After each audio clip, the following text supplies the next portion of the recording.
Yo, what's up mga ka-aircon? Good morning! Nag pull down kami ng isang Everest na 1 horsepower. Ngayon, ang problema nito ay sobrang lakas talagang tumulo. Halos parang ang tulo nito ay kasing lakas ng gripo na.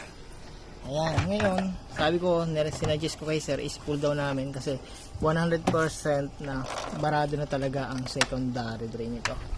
Ayan po. Ito yung secondary drain niya. Sobrang dumi. Ayan, kung makikita po ninyo, sobrang dami ng jelly. Ayan, nangangalat siya.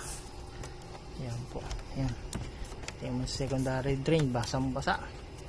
Ayan po. Ayan, pagdating dito, ayan, sobrang dumi na rin. Ayan. Pero kung titingnan natin dito sa harapan ng evaporator, malinis siya. Pero pagdating sa likod, ayan, daming jelly, mga kanto-kanto. Ayan po. Bali kasama ko si Master George. Si Master George ang nagbabaklas ngayon.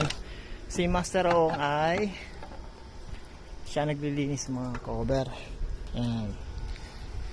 Thank you.